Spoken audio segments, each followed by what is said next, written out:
जय हिंद friends, once again you are welcome to mission air force. तो फ्रेंड्स, इस वीडियो में यहाँ पे जानेंगे कि क्या आपको यहाँ पे एयरफोर्स के लिए यदि आप अपीयर हो रहे हो तो क्या आपको प्री मेडिकल करवाना चाहिए, और यदि आप प्री मेडिकल करवाते हो तो इसके आपको क्या क्या बेनिफिट्स देखने को मिल सकते हो और क्या आपको नहीं करवाना चाहिए। तो देखिए, सबसे पहले तो मैं इम्पोर्टेंस बता देता हूँ कि प्री मेडिकल की इम्पोर्टेंस क्या है, क्यों आप करवाते हो। तो देखिए, प्री मेडिकल करवाने का यही मतलब रहता है कि यदि आपको कोई प्रॉब्लम है, यानी कोई मेडिकल इश्यू है, चाहे वो आपके किसी भी पार्ट में हो बॉडी के, वो आपको पता लग जाता है। और जब आपको अभी पता लग जाता है, यानी कि आपके मेडिकल से 1 से 2 महीने पहले, तो आप यदि वो सॉल्यूशनेबल जो प्रॉब्लम है, यदि ऐसी प्रॉब्लम है, क्यूरेबल कोई डिजीज है, कोई प्रॉब्लम है, कोई इश्यू है मेडिकल के रिगार्डिंग, तो उसका क्योर होना यहाँ पे संभव है 1 से 2 महीने में। और यदि आप भाई अभी नहीं करवाते हो प्री मेडिकल, और मान के चलिए जब आपको मेडिकल में जाना है उस टाइम पे आपको पता लगता है, या फिर आपको री मेडिकल दे दिया जाता है तब आपको पता लगता है, तो री मेडिकल के बाद जो आपको जो टाइम मिलता है री मेडिकल में जाने के लिए, मेडिकल के बाद वो मुश्किल से आपका 15 से 20 दिन का टाइम होता है। तो इतने से टाइम में बहुत ही कम चांसेस है कि जो आपकी प्रॉब्लम है उसका क्योर हो सके प्रॉपरली। हालांकि जो कुछ प्रॉब्लम्स हैं जिनका हो भी जाता है, लेकिन जो कुछ बड़ी प्रॉब्लम्स हैं उनका यहाँ पे इस टाइम में नहीं हो पाता है। तो यदि आप प्री मेडिकल करवाते हो तो उसका सबसे अच्छा बेनिफिट तो ये है कि आपको जो आपकी कमी है उसका पता लग जाता है, और उसके बाद आप उसको अपने अकॉर्डिंग क्योर कर सकते हो। और जो भी स्पेशलिस्ट हैं उनसे कंसल्ट करके आप क्योर करा सकते हो अपना जो भी इलाज है। उसके बाद आप यहाँ पे फिट हो जाते हो। उसके बाद यदि बात करें तो भाई, यदि आप यहाँ पे ये भी है प्रॉब्लम कि कहाँ पे करवाएं, तो देखिए, जैसा कि काफ़ी सारे जो अकेडमी वाले हैं वो भी प्री मेडिकल करते हैं। इसी के साथ साथ ऑनलाइन भी कुछ जो चैनल वाले हैं जो कि डिफेंस के रिगार्डिंग है, हालांकि मैं किसी का यहाँ पे पर्सनली किसी चैनल के बारे में नहीं बताऊंगा, लेकिन काफ़ी हैं जो कि आपकी जानकारी में होंगे, वो भी प्री मेडिकल करवाते हैं। तो ये देखिए, बहुत ही अच्छा है। हालांकि यदि थोड़ा बहुत खर्च भी हो जाता है तो भी आपको यहाँ पे ध्यान नहीं देना है, क्योंकि आप सभी भाई बहुत ही ज़्यादा मेहनत करने के बाद इस स्टेज तक पहुँचते हो कि आपका मेडिकल हो एयरफोर्स के लिए। और जब ऐसी स्थिति में जाके आप मेडिकल आउट होते हो तो वो बहुत ही ज़्यादा ख़राब स्थिति होती है, असहनीय वहाँ पे प्रॉब्लम होती है। तो ये है कि अपना जो प्री मेडिकल है वो ज़रूर करवाइए। इसके भाई काफ़ी फ़ायदे हैं।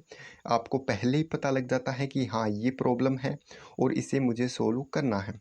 तो देखिए, सबसे यदि इम्पोर्टेंट मैं आपको कुछ पॉइंट्स बता देता हूँ जहाँ पर मेडिकल में ज़्यादा प्रॉब्लम होती है, उनको आपको अभी से देख लेना है।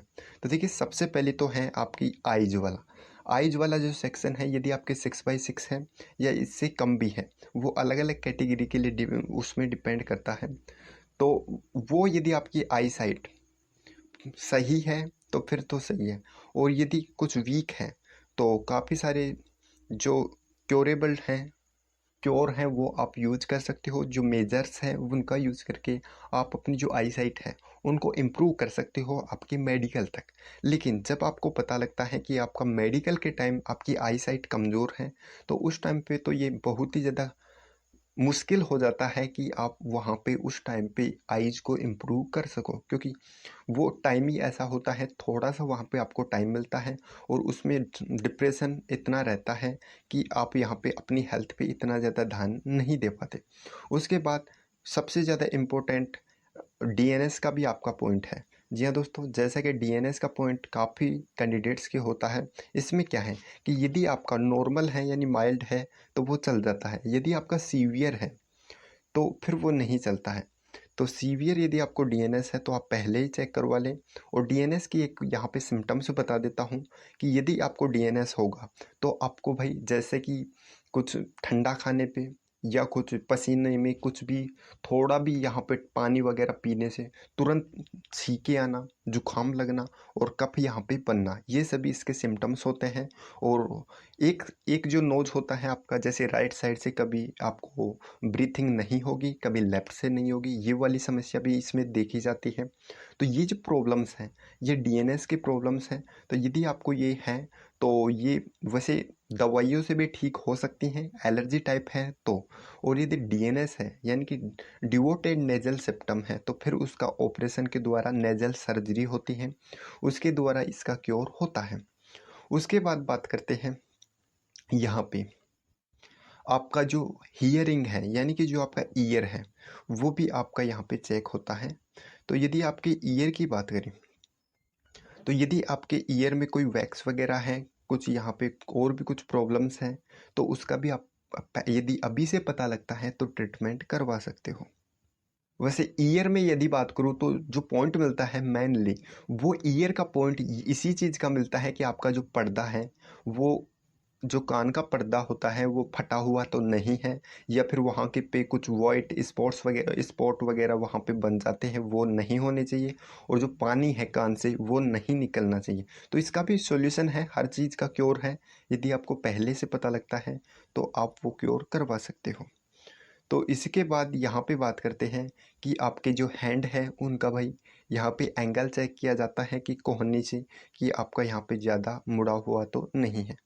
इसके अलावा जो आपके जो नोकनी है वो भी चेक की जाती है, इसका भी क्योर है यदि आप अभी से कुछ जो है इसकी जो एक्सरसाइज वगैरह है वो करते रहते हो तो। आपका फ्लैट फुट है, तो ये कुछ ऐसी चीज़ें हैं जिनका आपको यहाँ पे रेगुलरली ध्यान रखना है। और यदि कुछ प्रॉब्लम होती है तो फिर आप उसका यहाँ पे चेकअप भी करवा के ट्रीटमेंट करवा सकते हो। तो दोस्तों यहाँ पे यदि आपको लगता है कि किसी भी पॉइंट पे, मेडिकल के किसी भी पॉइंट पे, कि इस पॉइंट पे डिटेल में कंप्लीट जो इन्फॉर्मेशन है कि कहाँ से ये पॉइंट बनता है और इसका क्योर क्या है और क्या क्या इस चीज़ से रिलेटेड पॉइंट आपके एग्ज़ाम में जो मेडिकल एग्ज़ाम है उसमें बन सकता है। जैसे आप कमेंट करते हो कि आइज पे बनाइए, तो आइज पे भी मैं आपको यहाँ पे बता देता हूँ, सेपरेट वीडियो बना के बता दूंगा कि आइज में कौन कौन सा पॉइंट बनता है और आप किस पॉइंट से कैसे बच सकते हो और क्या इसका क्योर है। तो यदि आप चाहते हो सेपरेट वीडियो हर किसी टॉपिक पे, तो जो भी आप यहाँ पे टॉपिक कमेंट करोगे कमेंट बॉक्स में, मैं उस पे यहाँ पे आपको सेपरेट वीडियो बना दूंगा। तो आप कमेंट बॉक्स में कमेंट कर सकते हो कि किस टॉपिक पे आपको किस मेडिकल पॉइंट पे सबसे पहले वीडियो चाहिए। उसके बाद यदि यहाँ पे बात करें तो जो रनिंग वगैरह है वो करते रहिए अभी से।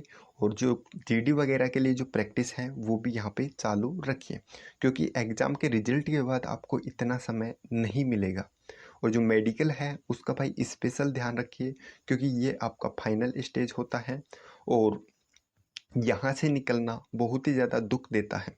तो चलिए मिलते हैं नेक्स्ट वीडियो में, तब तक के लिए जय हिंद जय भारत।